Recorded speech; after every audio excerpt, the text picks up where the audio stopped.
Ya estábamos hablando entonces de diodos en la práctica, que son cómo se ven los diodos cuando uno lo usa, ¿cierto? Y vimos que hay un montón de tipos. Pueden usar esta tabla en la tarea nueva que va a salir o que ya salió, porque algo de esto se pregunta. Luego, hoy día probablemente. Ah, no, pero tenemos I, ¿cierto? ¿Y ustedes prefieren no tener tarea durante la I? Ah, ya. Entonces dejaríamos la tarea para el día después de la I, ¿sí? O para la semana después de la I. ¿Eso mejor? ¿Sí? Ya, bueno, cada uno con lo suyo. Está bien, ya. Si no la cambio pronto, avísenme y la cambiamos. Entonces dice LED, el Light Emitting Diode, es un diodo con encapsulado transparente diseñado para generar fotones. Silencio. Oye, y siempre que uno usa un LED tiene que usar una resistencia en serio, ¿no? ¿Sí? Si no, ¿qué pasa? Oye, y esto incluso a gente vieja como yo le pasa. El año pasado, para una kermés del curso de mi hijo, hicimos un juego que incluía LED. Y queríamos que se vieran bien brillantes, bien brillantes. Entonces yo dije, ya, voy a poner aquí un transistor que va a hacer las veces de switch. Y ese transistor tiene una resistencia. Entonces yo dije, voy a confiar en la resistencia de ese transistor para no quemar el LED. Perfecto. Y se encendía brillante, po, súper brillante. La kermés empezó a las 12 y terminó a las 7 de la tarde. A la 1 ya estaban quemados casi todos los LED. Así que háganme caso. Háganse caso a ustedes cuando esa vocecita interna les diga, ponle una resistencia, pónganle resistencia. Ya, ¿y por qué se necesita esta resistencia? Porque, ah, esto es un Thevenin, ¿sí? Thevenin, ese Thevenin va aquí y el diodo está ahí. Y si yo no le pongo esta resistencia, el Thevenin va a ser así. ¿Dónde se intersecan estos dos? Por allá arriba, ya la corriente es muy alta. Exactamente. Entonces, esa resistencia es lo que me permite limitar la corriente. Esa resistencia limita la corriente. Típicamente uno enciende LED con 5 volts y pone resistencias del orden de 220 ohms, más o menos. ¿Cuánto exactamente? Bueno, hay que calcularla dependiendo del voltaje del LED. Porque el voltaje del LED, uy, que están habladores. El voltaje del LED no es 0,7 volts. A ver, ¿cómo ocurre la emisión de luz de un LED? La emisión de luz ocurre de esta forma. Pasan portadores de aquí a allá y pasan portadores de aquí a allá cuando tenemos un voltaje adecuado. Y esos portadores, eventualmente estos electrones, se recombinan con huecos. Y esta recombinación a cada uno de los lados hace que este electrón aquí tenía una cierta energía. Y cuando baja aquí a este nivel, pierde una energía igual a E sub G. ¿Se acuerdan lo que era E sub G o no? La energía de separación de banda. Muy bien. Entonces, pierde E sub G. Y esa es una energía que nosotros podemos medir en electrón volt. ¿Y esa energía dónde se va? Existen dos opciones. Que se vaya a un fonón o que se vaya a un fotón.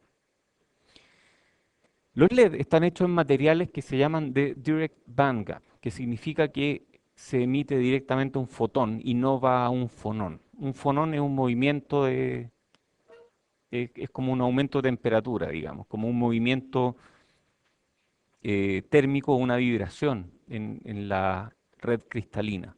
En cambio, se produce un fotón y ese fotón sale en alguna dirección. Y si uno tiene muchos fotones saliendo en muchas direcciones, uno ve luz. ¿Cómo sé yo que ese fotón sale en la dirección que yo quiero? Bueno, no se puede saber, pero el LED está hecho de manera que este lente permite enfocar la luz de alguna forma. Entonces, como que captura la luz y evita que rebote, porque perfectamente podría hacer que rebote internamente dentro del encapsulado, ¿cierto? Eso puede ocurrir, ¿o no? Así funciona la fibra óptica, ¿o no? Podría ocurrir. Entonces estos LED están diseñados, el encapsulado está diseñado para que la luz salga y no se quede adentro. Entonces las dimensiones tienen que ver con eso. Sí, sí, sí. A ver, ¿cuál es la energía de un fotón? E igual H, ¿y qué era H? ¿Y con rayita o sin rayita? ¿Con rayita o sin? Yo no me acuerdo.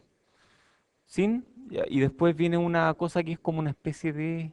No es gamma, es otra cosa. Nu, ya, perfecto, que se dibuja así, ¿cierto? H nu. Y nu tiene que ver con la frecuencia. Ah, perfecto, y esa es la energía. Y esta está en electron volt. Y H, ¿qué está H? Bueno, es una constante de un señor Max Planck, ese, ya. Y nu es frecuencia. Entonces, ustedes podrían, y esta es constante porque es constante o porque a veces cambia un poquito. No, es constante, sí, constante de Planck, ok. Entonces, si esta es constante, ustedes pueden relacionar la energía, que es la energía de separación de banda del material, con la frecuencia. Y la frecuencia da el color. Entonces el color tiene que ver con la energía de separación de banda. Si la energía de separación de banda es muy grande, ustedes tienen azules. Si la energía de separación de banda es muy pequeña, ustedes tienen rojos. Y así pueden tener toda una gama de colores. De hecho, aquí está, hay preguntas.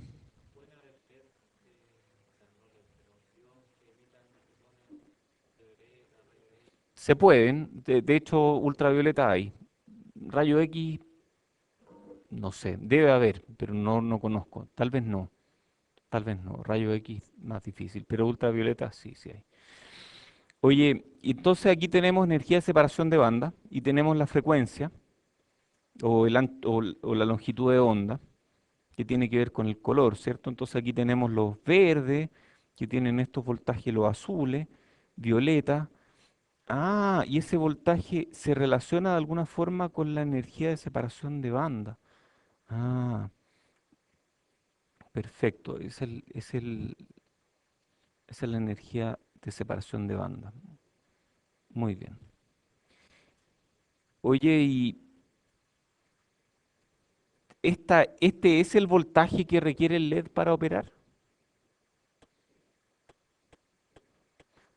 ¿Este de aquí es el voltaje que requiere el LED? ¿Este EV? ¿EV qué es EV? Es energía, electrón volt. ¿Y eso es el voltaje que se requiere para operar o es otra cosa? A ver, están relacionados, pero ese EV es esto que está aquí, es esa diferencia de energía, que está relacionada, pero no tanto con el voltaje que requiere el LED para operar. Entonces sí, los LED azules requieren más voltaje que que los LED rojos, pero no es esta relación, sino que otra relación. Oye, ¿y existe el LED blanco? A ver, no está la respuesta aquí. ¿Cómo? Los tres. Eh, ¿Ya?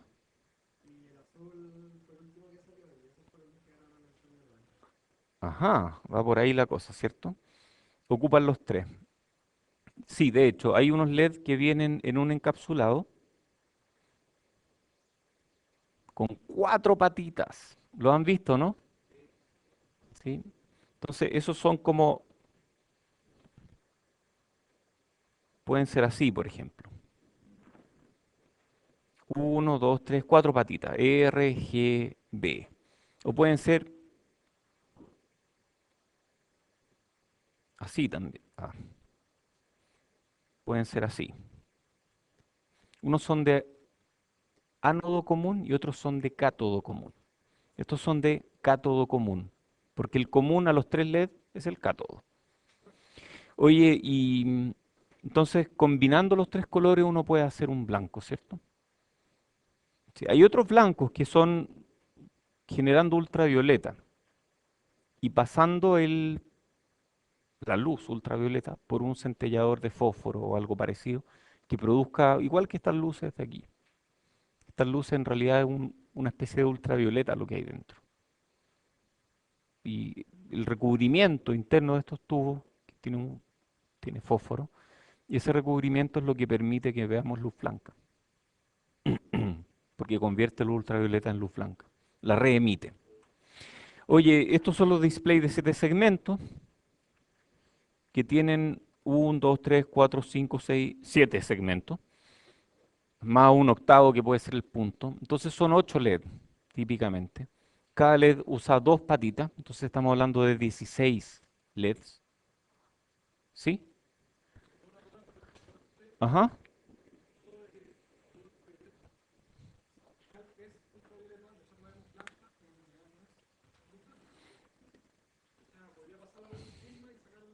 Sí, pues lo que vemos como luz blanca es,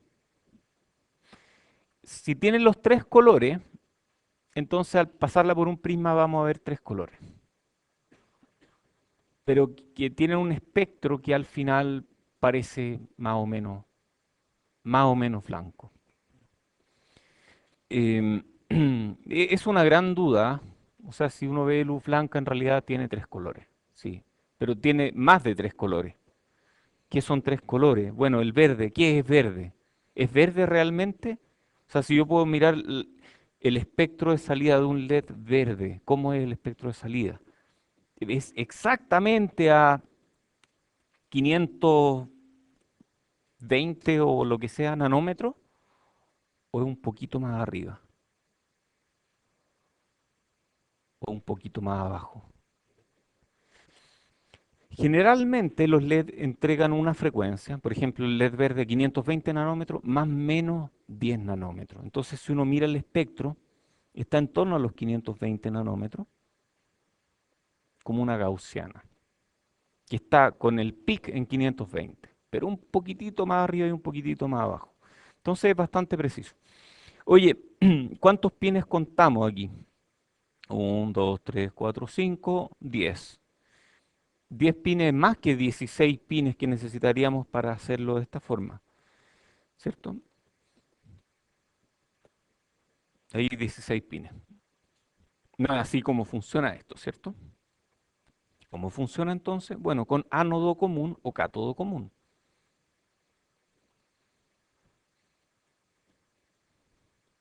Esto sería ánodo común, cátodo común es al revés. Entonces en el fondo son muchos menos pines. ¿Sí?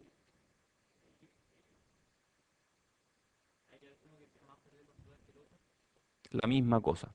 Aquí yo le pongo VDD, pongo Rs, esos Rs los pongo externamente, porque este es el encapsulado. Le pongo R externamente. Y aquí le pongo switch. Y estos switch los puedo comandar, por ejemplo, con un microprocesador. O incluso con el mismo microprocesador puedo sacar estos switch, esta salida. Entonces yo con cero, un cero aquí me enciende este LED. Y un uno aquí me apaga este LED. Y al revés, si es que fueran de cátodo común, un cero me apaga el LED y un uno me enciende el LED. Entonces depende cómo lo quiero usar.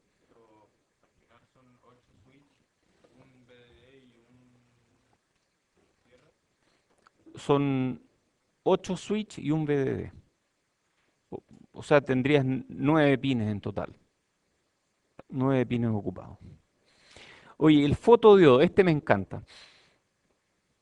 Esta es una pregunta que ustedes siempre les voy a hacer, o casi siempre, y muchos de ustedes van a fallar, es terrible.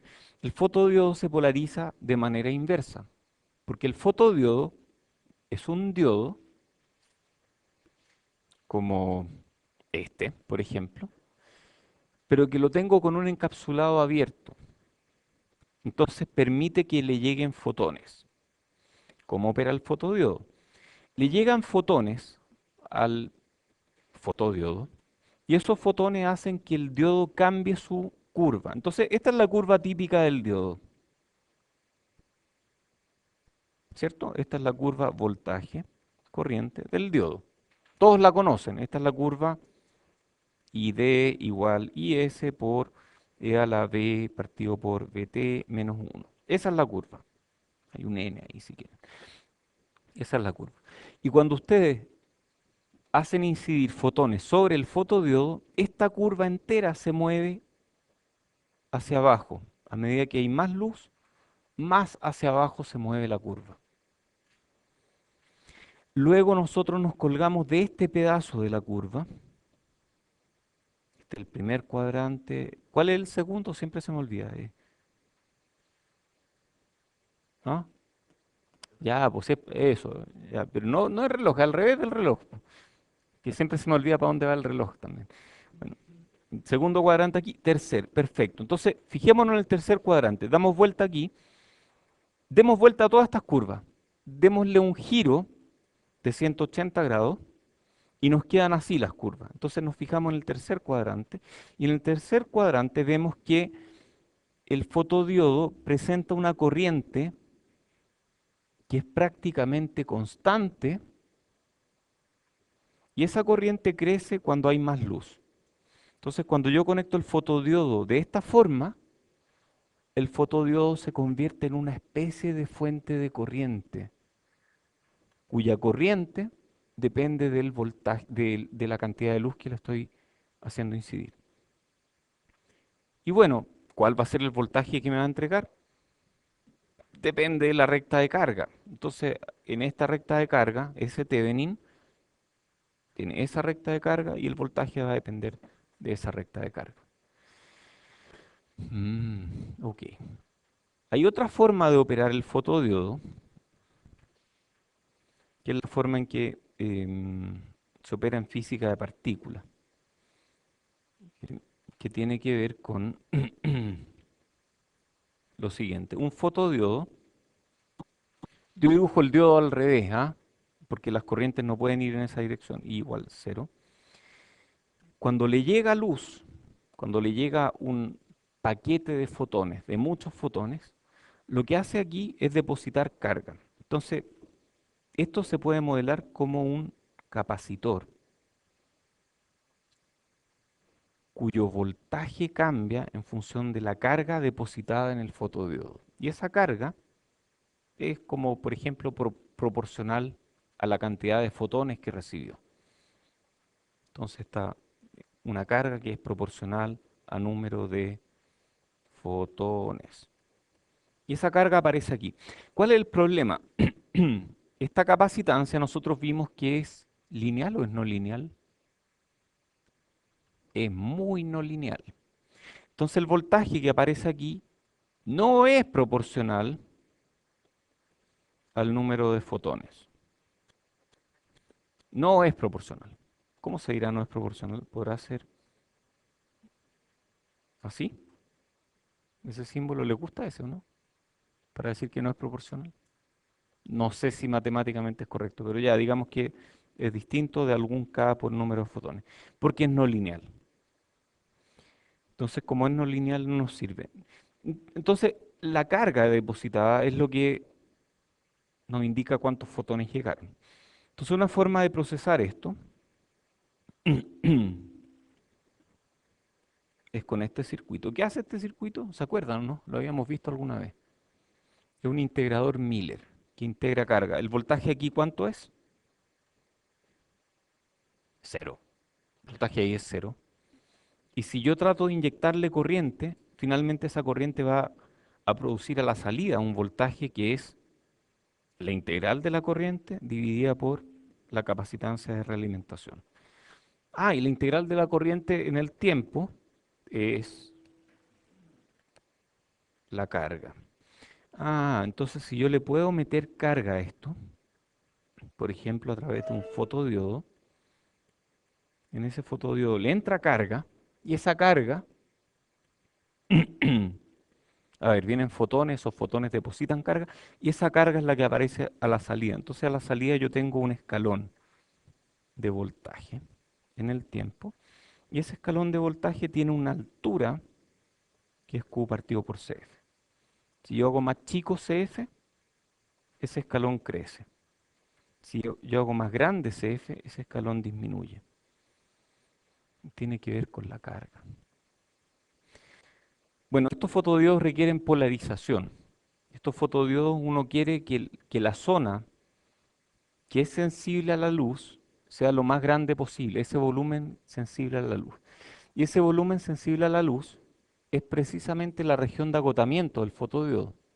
Entonces, ¿cómo hacemos crecer la región de agotamiento? Con un voltaje muy alto. Entonces, ese voltaje muy alto hace que esta región de agotamiento del diodo sea muy grande y el diodo tenga una región sensible a la luz. Y bueno, necesito acoplar esto capacitivamente porque si no, si este voltaje es 70 volts, por ejemplo, yo puedo aplicar voltajes muy altos a fotodiodos especiales. Si este voltaje es muy alto, yo podría quemar el amplificador. Entonces hago acoplamiento capacitivo y con eso tengo em, que esta carga se transfiere al capacitor de realimentación. Y esto que están viendo aquí es la típica forma de amplificar pulsos en física de partículas. Y hay ecuaciones de ruido y otras cosas que no vamos a ver aquí. Esta otra forma de amplificar la salida de un fotodiodo. ¿Qué hace esto?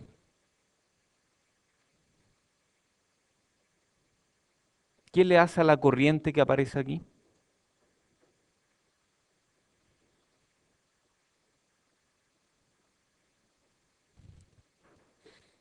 ¿Mm?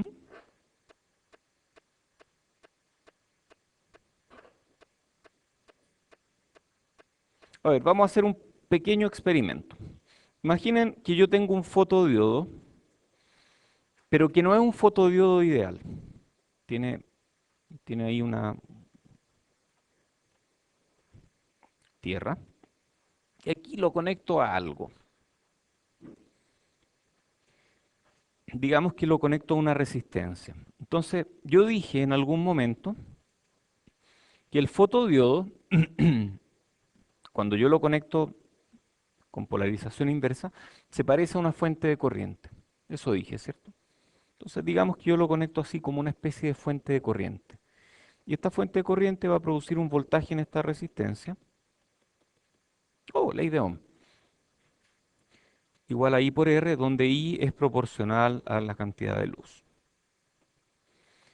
Perfecto. Pero ¿qué pasa si este fotodiodo no fuera ideal y tuviera una resistencia interna en paralelo? ¿Por dónde se va la corriente?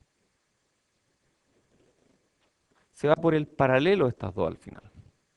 Entonces, el paralelo de esas dos es menor que esta resistencia, por lo tanto, algo de corriente se pierde internamente en el fotodiodo. ¿Qué puedo hacer yo para que la impedancia que ve este fotodiodo sea lo más chica posible, cosa que toda la corriente se vaya por allá? 1 op amp. Eso es lo que está haciendo este op amp. Está ofreciendo una impedancia tan chica que toda la corriente se va por ahí. Y esa corriente pasa por un R y finalmente el voltaje de salida es R por I sub D. Pero ofrece una impedancia muy chica, de manera que toda la corriente se va por ahí y ninguna se descarga internamente en el fotodiodo.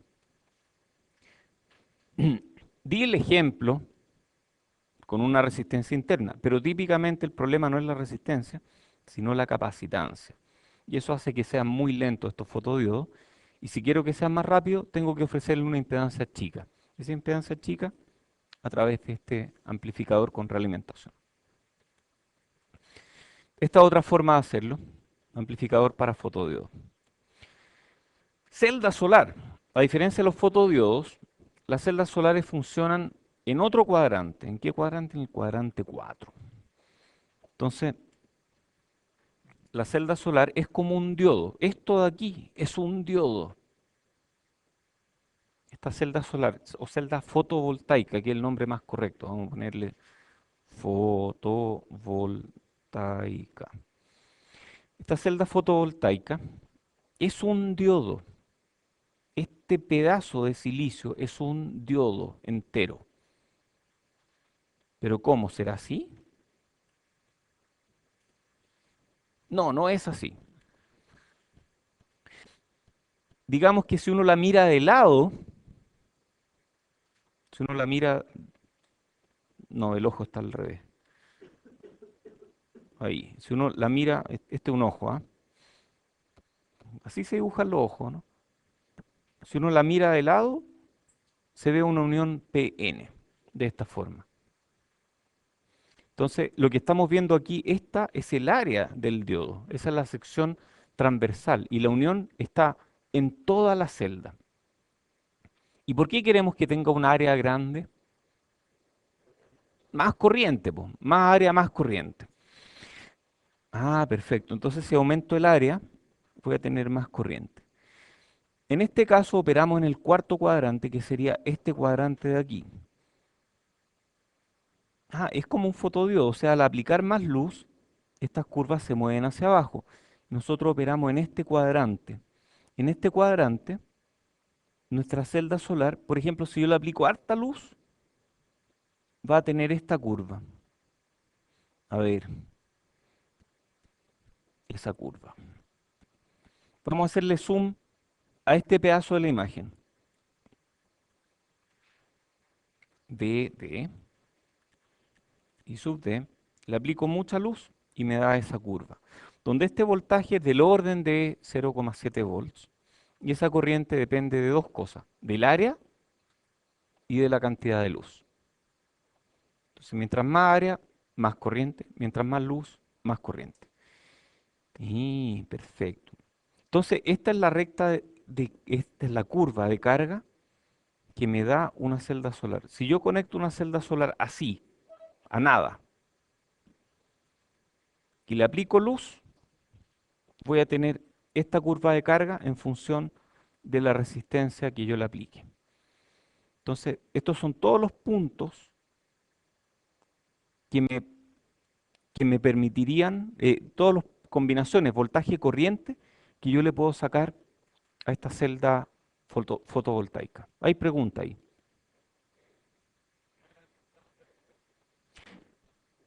Oh, estaban al revés. Ah, pero momento, momento.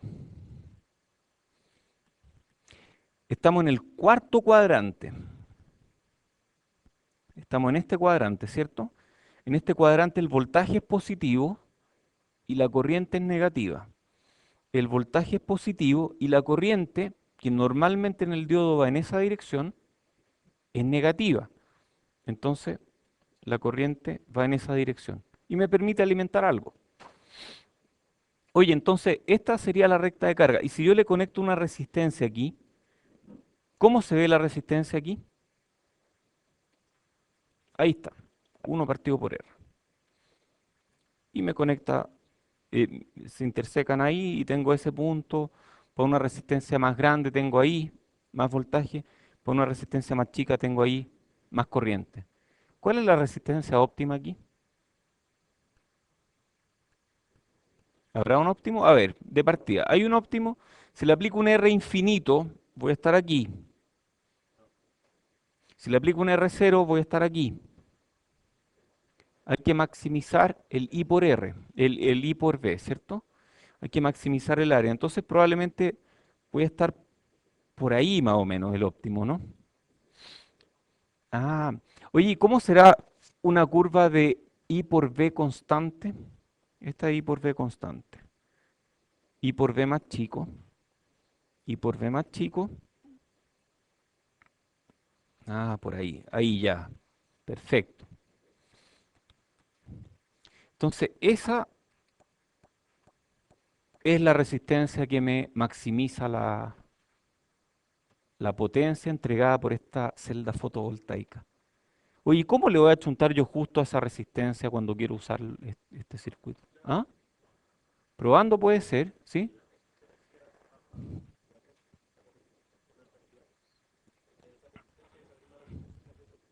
Claro, pero es que, ¿qué pasa si tu carga va cambiando? Entonces, lo que se hace normalmente es poner mi celda fotovoltaica y conectarla a un circuito que incluye varias cosas. Incluye un MPPT, Power Point Transfer o algo así. No, no, ¿verdad? O MPT también le llaman. La gente de potencia lo usa todo el rato. Que lo que hacen es calcular este punto. Entonces buscan ahí cuál es el punto de máxima transferencia de potencia. Y además tienen unas baterías que van cargando estas baterías. Y luego esa salida es lo que uno ve en el circuito. Entonces uno no conecta la celda solar directamente a un circuito. Generalmente no. Generalmente, si uno quiere un buen desempeño, tiene que conectarla a un circuito que calcule el máximo, el punto de máxima transferencia de potencia, y con ese punto calcula, con ese punto de máxima transferencia de potencia, carga una batería. Y esa batería es lo que finalmente uno se conecta a la salida. ¿Sí? Del load. Sí, no es de charge. Oye, muy bien, pues, ¿y cuál es la diferencia entre fotodiodo y celda solar? Bueno, el fotodiodo está operando en polarización inversa, por lo tanto, la región de agotamiento es enorme y todos los fotones que llegan a la región de agotamiento potencialmente podrían producir un par electrón hueco y ese par finalmente se traduce en una corriente. La celda solar, en cambio, opera en polarización directa, pero con corriente inversa. Entonces, estos fotones producen aquí par electrón hueco que por el campo eléctrico se van hacia cada lado. Yo no podría usar un fotodiodo, por ejemplo, para alimentar un circuito, a menos que lo use con corriente constante. Esto produce corriente constante, en cambio este produce voltaje constante, más o menos.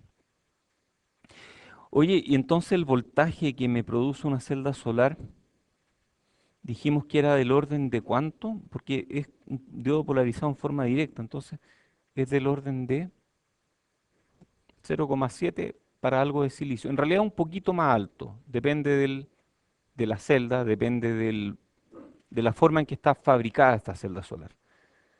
Pero va por ahí. O sea, no es un voltaje fijo, sino que en realidad es un voltaje que depende de la celda, puede ser del orden de 1 volt, 1,5 volt, típicamente 1,5 volts dependiendo la celda. Pero es el voltaje máximo que me puede entregar, que depende de la cantidad de luz y depende de la carga. Oye, y así funcionan las celdas solares entonces. Interesante. Entonces una celda solar es un diodo. Está bueno. Oye, ¿cuál es la eficiencia de una celda solar? ¿Cómo se define la eficiencia de partida? Ya, ok, la energía que sale versus la energía que entra. ¿Y cuál es la energía que sale? O puedo hablar de potencia, si el tiempo es el mismo, entonces puedo hablar de potencia. La potencia que sale va a ser este I por V. Y la potencia que entra, ¿cuál es?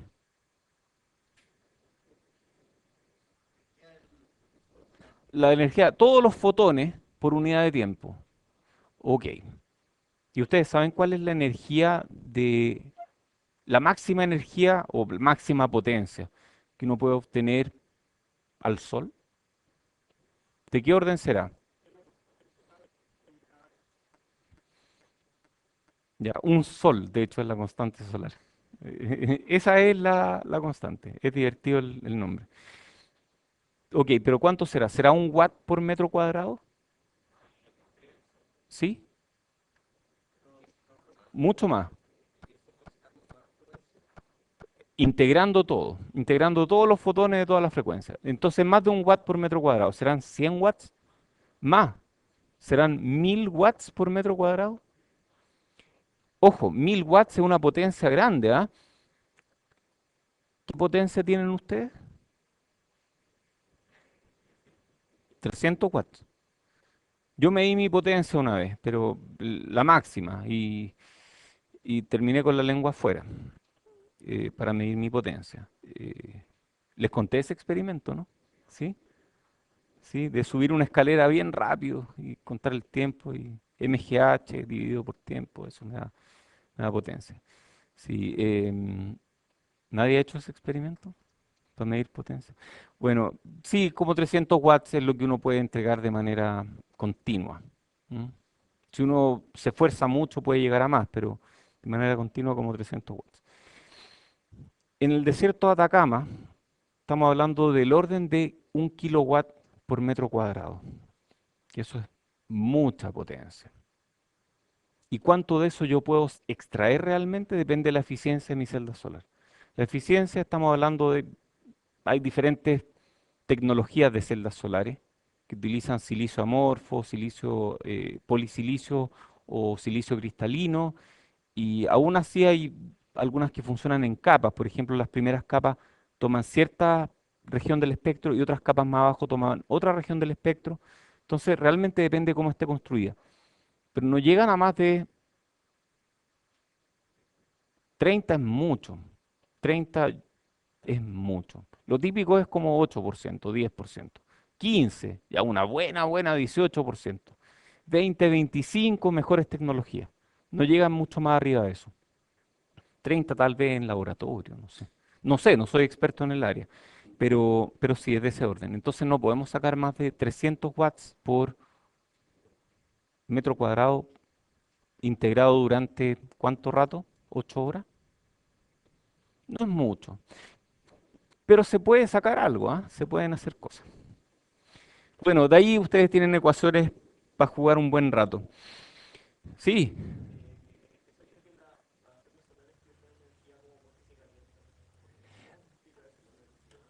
Oh, eso es buena pregunta. No pierden energía, pierden eficiencia. Cuando se calienta mucho una celda solar, pierde eficiencia. Eso es cierto, es un hecho. Eso no, tú estás en lo correcto. ¿Por qué? No lo sé, pero sería interesante mirarlo aquí. Si es que, ¿cómo te imaginas esto cuando hay más temperatura?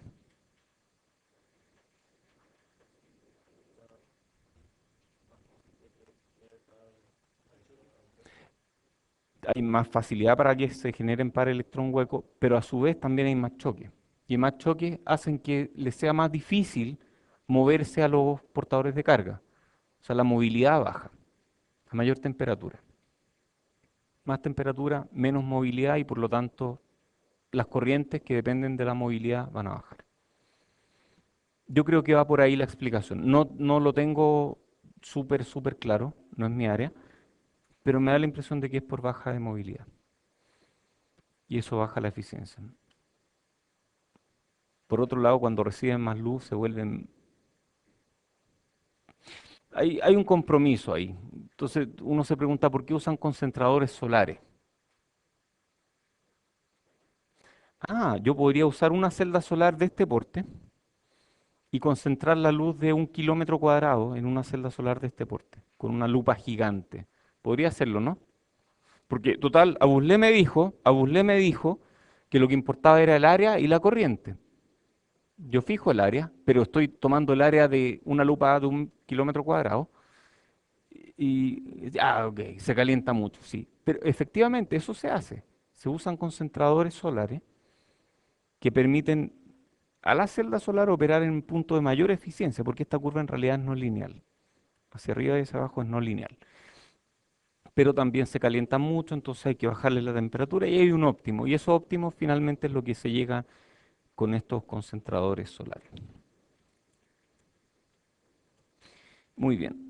Fotodiodos P y N. A ver qué más viene. Optocupla. Fotodiodo P y N. P es por material tipo P. N es material tipo N.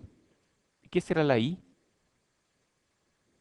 Intrínseco. Entonces, son diodos que llevan una parte P, una parte N y una parte intrínseca al medio. Y esa parte intrínseca tiene un gran volumen. Y ese gran volumen permite capturar un montón de luz. Entonces, esos diodos son em, sumamente eficientes en términos de convertir luz en señal. Y están los diodos de avalancha o los fotodiodos de avalancha, que de hecho se están usando harto en física de partículas. Por ejemplo, un fotodiodo de este estilo, que yo aquí le aplico un voltaje mayor que el voltaje de ruptura. Por ejemplo, el voltaje de ruptura es 70 volts y yo le aplico 71 volts. Obviamente va a haber una avalancha, ¿cierto? Rápidamente esto va a empezar a conducir. Pero yo le aplico 71 volts y le pongo aquí una resistencia en serie. De manera que cuando empieza a conducir, aquí hay una caída de tensión y esa caída de tensión rápidamente le baja el voltaje y lo deja, pero justo en el punto en que va a empezar a conducir. Va a empezar, pero no conduce. Si a esto le llega un fotón que viene volando por ahí, ese fotón es capaz de gatillarme una avalancha. Por lo tanto, yo voy a ver un impulso a la salida. Si yo mido este voltaje con un osciloscopio, voy a ver impulsos. Y algunos de esos impulsos son debido a fotones individuales y otros de esos impulsos son debido a corriente oscura que se llama. Corriente oscura es la corriente que se genera en oscuridad, que es debida a ruido, es debida a avalancha térmica. Entonces, algunos de estos fotones, algunos de estos impulsos vienen de fotones. Y yo podría hacer detectores, por ejemplo, que detecten fotones individuales. De hecho, hay detectores que cuentan fotones. Estos se llaman MPPC. También se llaman SIPM, Silicon Photon Multiplier. No es parte del curso el estudiar este tipo de detectores, pero si alguien está más interesado, me puede preguntar. Yo estoy trabajando con algunos de estos y son bien interesantes. Es tecnología muy ingeniosa, así que debiera interesarnos. Somos ingenieros, entonces nos interesan las cosas ingeniosas. Muy bien. Insisto, no es parte de la materia, pero si alguien quiere saber más, me pregunta. Era por si acaso. Ya, nadie preguntó. Optocupla. Permite acoplar de manera óptica dos partes aisladas de un circuito. Entonces, dentro de este chip, dentro de este encapsulado, realmente no es un chip, tenemos un fotodiodo, perdón, un LED y un fotodiodo. Aquí hay un fototransistor, pero pueden usar un fotodiodo también. ¿Qué hace esta cosa? Comunica un lado con el otro. Cuando este emite un pulso y este recibe, dice, oh, recibí un pulso. Entonces, yo puedo comunicar de aquí a allá información sin tocarlos. O sea, no hay conexión eléctrica entre estos pines y estos pines. No hay ninguna conexión eléctrica. ¿Qué gracia tiene esto? Puede evitar ruido. Cuando comunico estos dos, podría haber un problema de ruido, ¿cierto? O sea, podría transmitirse ruido a través de las tierras. Sí, podría ser. ¿Qué más?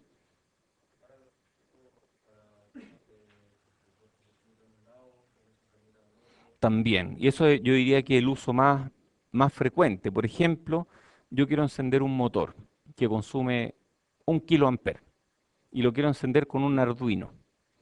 Un transiente en 1 kA va a matar el Arduino. No es que vaya a ocurrir el transiente en el Arduino, pero podría ser que el transiente se comunique a través de las tierras. Si yo quiero evitar eso, los separo. Y así el ruido de contragolpe que se produce al encender un motor no me afecta al circuito que está encendiendo ese motor.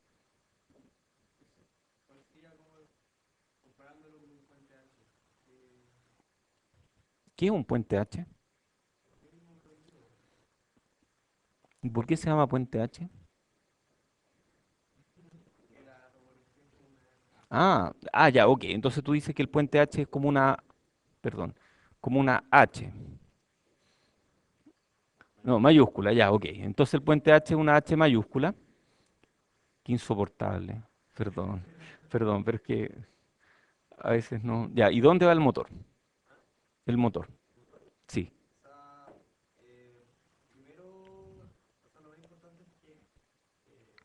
Ya, ahí va el motor. Ok, entonces tú pones transistores aquí. Vamos a dibujarlos como switch. Y aquí vamos a poner otros dos transistores.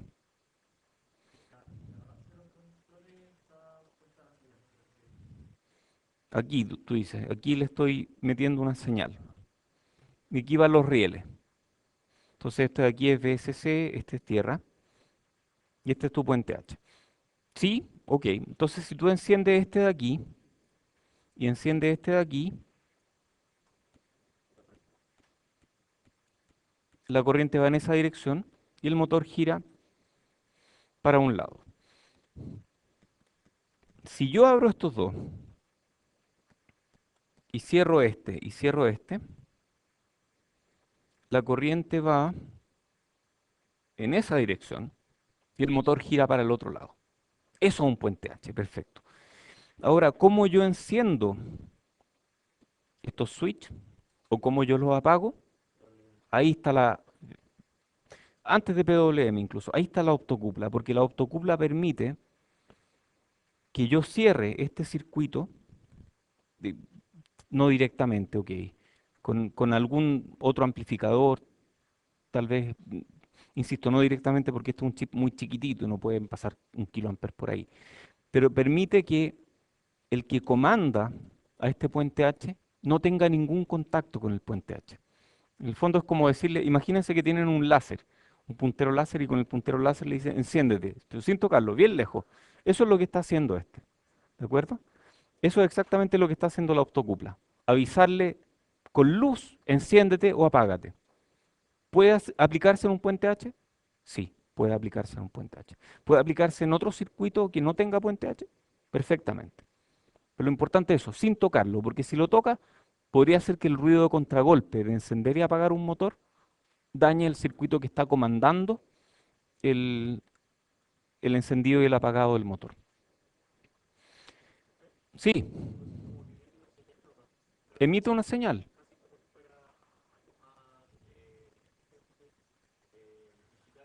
es digital.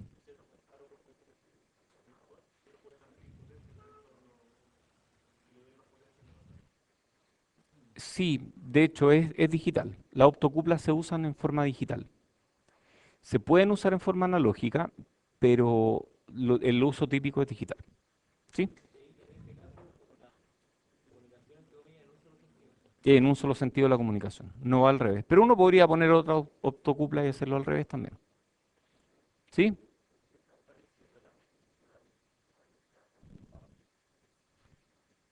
Ah, el encapsulado. Esto es un encapsulado DIP, Dual Inline Package. Y hay gente que se dedica a fabricar estos encapsulados. ¿Y por qué no ponerlo en el mismo encapsulado? O sea, el- lo que va adentro da lo mismo. Lo que va adentro puede ser cualquier cosa. Así que no es que se parezca a un OPAMP porque queremos que sea así, sino que el encapsulado es parecido al de un OPAMP y parecido al de un comparador y parecido al de muchos otros circuitos que pueden compartir el mismo encapsulado. Muy bien. SBD, Schottky Barrier Diode, es un diodo de barrera Schottky, una unión metal semiconductor, que no es una unión PN, pero que tiene un voltaje mucho más chico. Es parecido a un diodo típico, pero tiene un voltaje menor y tiene capacitancia menor, entonces funciona mejor para muchas aplicaciones. La curva es la misma que la del diodo, pero con un voltaje menor. Entonces sirve para rectificadores de precisión, llega a frecuencia más alta, etc. Lo menciono para que sepan que existe. Diodos comerciales. Hoy este diodo tiene 4 patitas. ¿Qué habrá aquí? Aquí, no, esto es un rectificador. Esto de aquí es un puente rectificador. Esto de aquí es...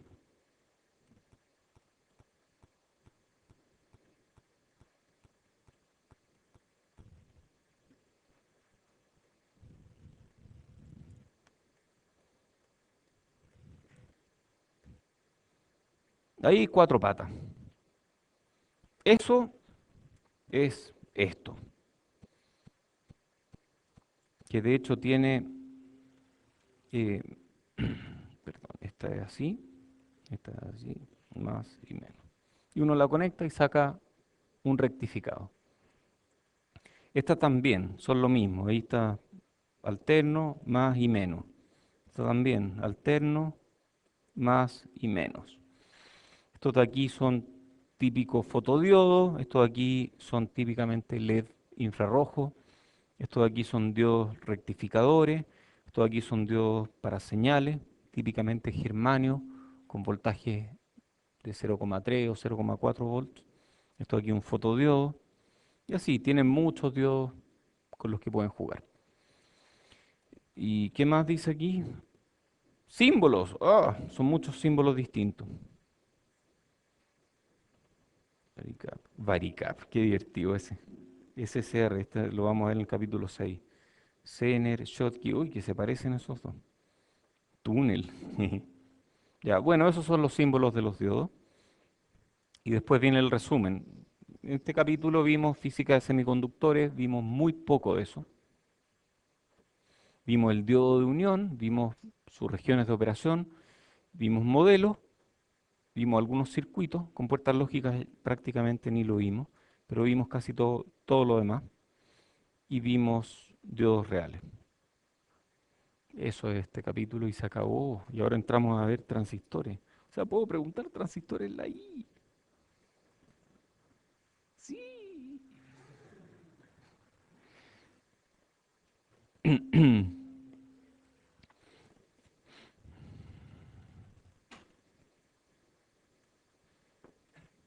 Transistores.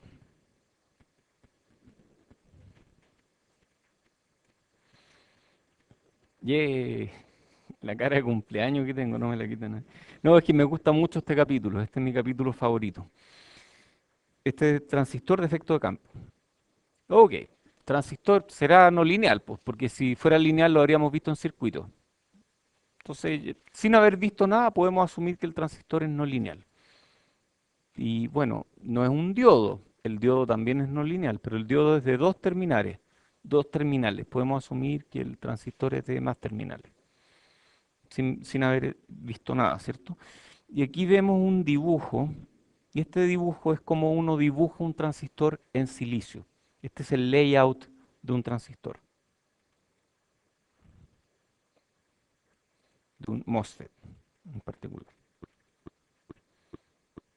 Lo pongo ahí para que sepan que existe, no porque se los vaya a preguntar, no porque me interese que lo aprendan ahora. Entonces, MOSFET, Metal Oxide Semiconductor, Field Effect Transistor, MOSFET, transistor de efecto de campo que se fabrica en un sándwich metal óxido semiconductor, es un dispositivo electrónico activo, útil en amplificación y en conmutación. Entonces el transistor, de esta frase, ya saqué varias cosas que me interesan. Permite hacer amplificadores y permite hacer switches. Entonces debe tener más de un modo de operación. Es un tipo de FET, hay muchos tipos de FET. Es un tipo de FET, un transistor que opera con efecto de campo eléctrico. Por eso el campo, field es de campo eléctrico, opera con campo eléctrico. Hay otros FETs que no vamos a mirar todavía. Este sí lo vamos a ver hacia el final del capítulo, pero estos de aquí no. Hay muchos tipos de FET. El más común es el MOSFET y es el que vamos a ver.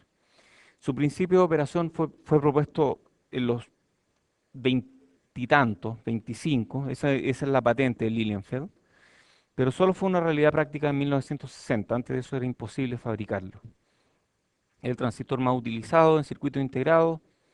Un circuito integrado puede tener hasta más de 1.000 millones de transistores, cada uno de ellos cumpliendo una función. Hay dos tipos de MOSFET, de enriquecimiento y de agotamiento. Nosotros vamos a ver el de enriquecimiento, que es el que más se usa. El de agotamiento se usa poco. Yo nunca he usado uno de agotamiento, pero es importante que sepan que existe. Hay dos sabores, NMOS y PMOS. MOSFET de canal N y MOSFET de canal P. Ambos son utilizados. Cuando usamos los dos hablamos de CMOS o MOSFET complementario. MOS complementario. C es por complementario. Muy bien. Sí, hay preguntas.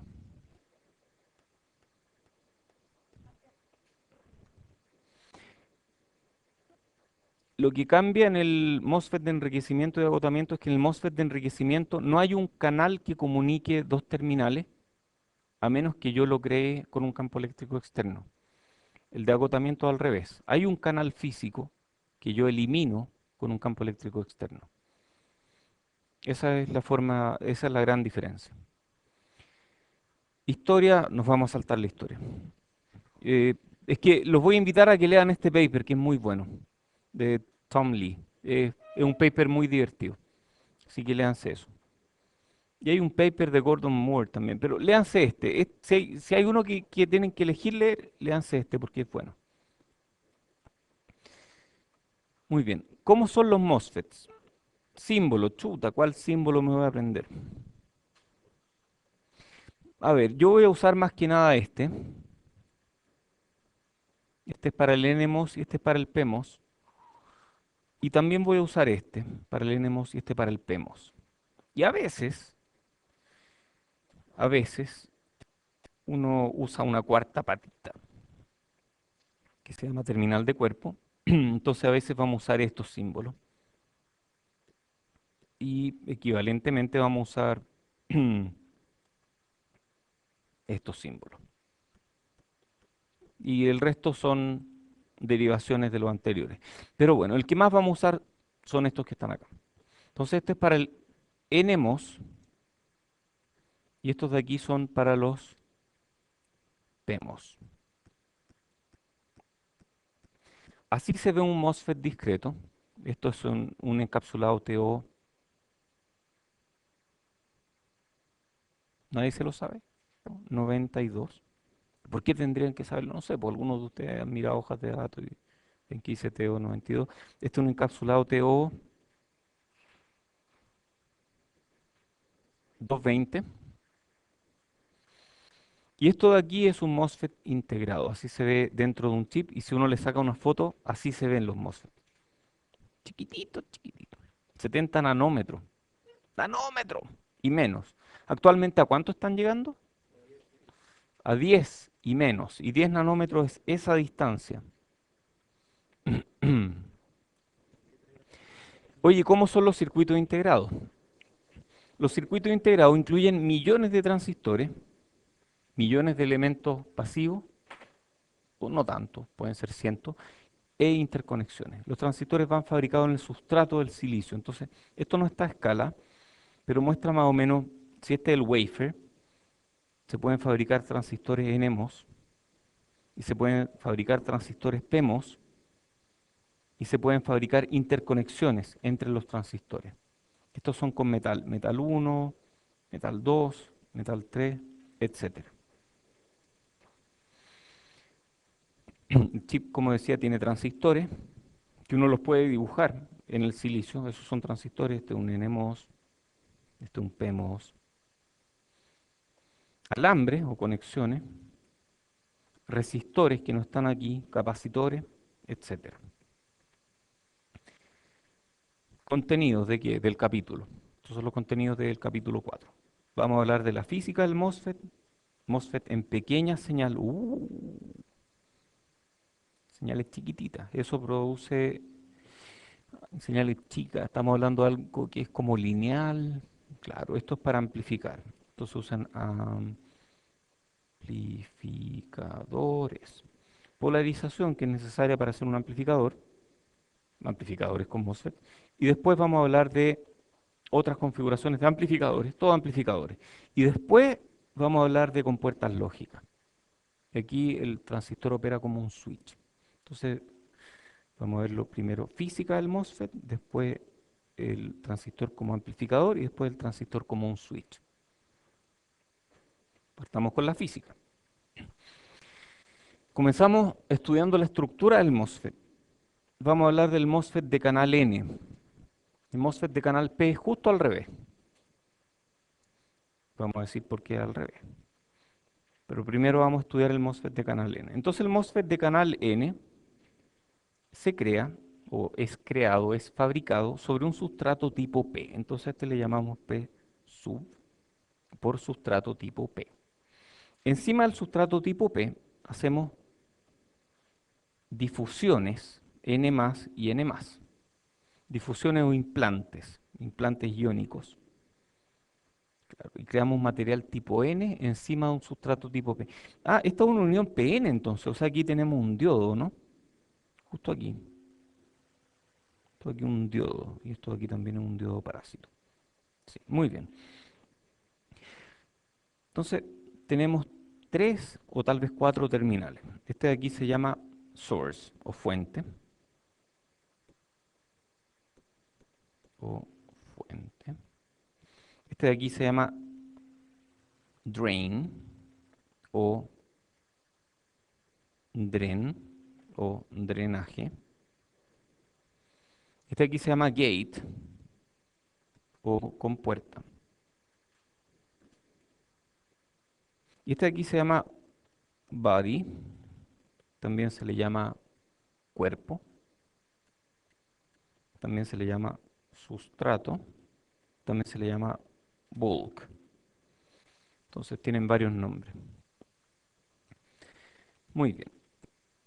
No existe una comunicación directa entre DREN y fuente. O sea, si yo le conecto algo a DREN, yo no puedo hacer que circulen portadores de carga, electrones, entre DREN y fuente.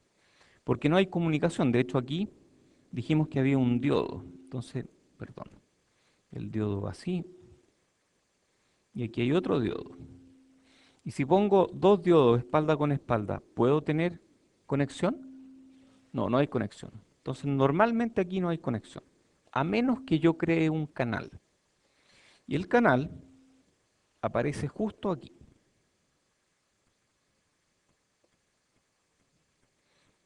¿Cómo puedo yo crear un canal? La forma de crear un canal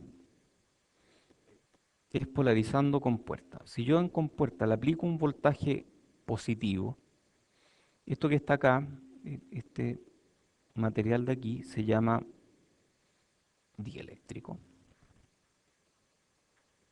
Originalmente era de óxido de silicio, actualmente se hacen otros dieléctricos. Ah, ese es el óxido, este es metal.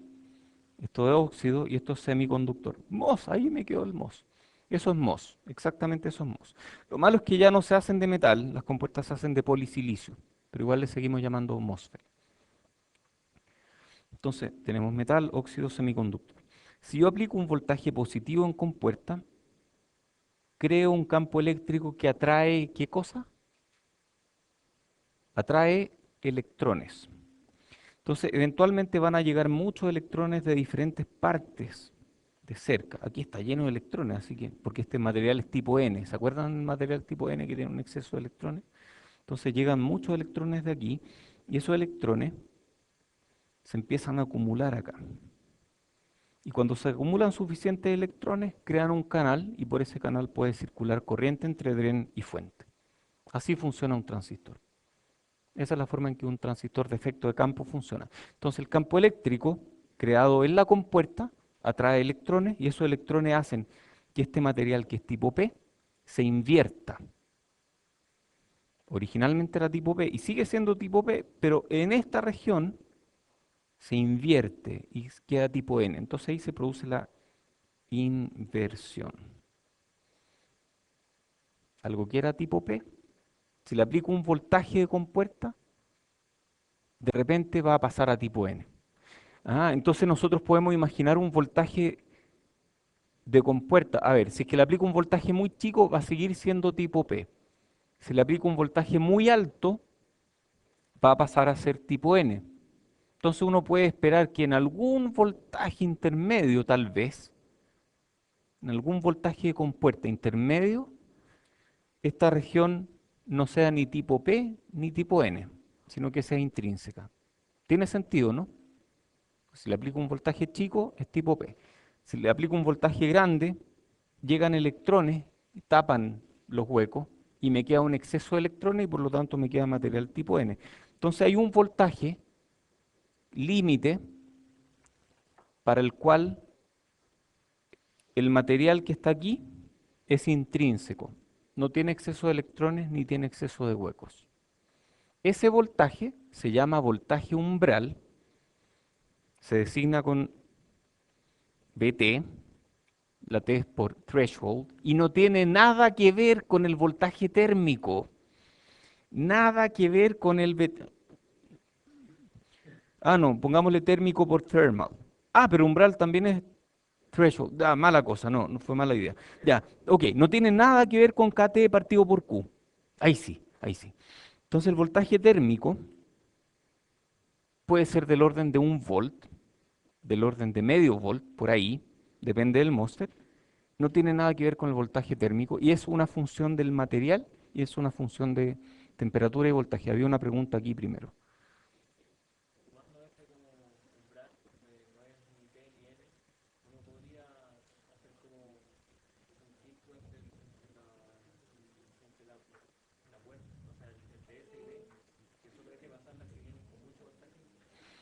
Mm, ok, Sí, digamos que tú puedes controlar la resistencia usando un voltaje. Y ahí tal vez sí pase algo de ese estilo, pero no creo que lograría algo no lineal. A ver, esto es no lineal, después vamos a ver las ecuaciones. Aparecen no linealidades, pero no como la que tú indicas. No sé si se podría hacer eso. Hay otra pregunta aquí primero. Sí, para cualquiera de los dos lados. Oh, buena pregunta. ¿Por qué le puse a un lado fuente y a otro le puse dren? Buena pregunta. A ver, fuente se llama fuente porque es la fuente de los portadores de carga. De ahí vienen los portadores de carga. Y dren se llama dren porque allá se pierden o se drenan los portadores de carga. Entonces, si este es un canal N, lo que circula son electrones. Si fuera de canal P, circularían huecos. Entonces, por aquí circulan electrones. Los electrones vienen desde la fuente de los electrones y se drenan por el dren. Entonces, los electrones van en esa dirección, por lo tanto, la corriente va en esa dirección. Entonces la corriente en un MOSFET canal N va de dren a fuente. En un MOSFET canal P, la corriente va de fuente a dren. Pero yo los puedo intercambiar, efectivamente. Hay pregunta ya. No lo vamos a ver todavía. B no vamos a ver para qué sirve hasta un buen rato más. Muy bien. Y esta es la sección transversal de un MOSFET. Oye, tal vez les pida dibujar esto. No, no sé. Sí, podría ser que les pida dibujar esto. Entonces, los MOSFET tienen tres regiones de operación. Una región que se llama corte, en que la corriente es cero. Ahí el transistor está apagado, es como un switch abierto, alta resistencia, no deja pasar corriente. Otra región de operación que se llama triodo, en que el MOSFET opera más o menos como un R equivalente, que le vamos a llamar RDS, entre dren y fuente. Y ese es un RDS que está controlado por el voltaje de compuerta.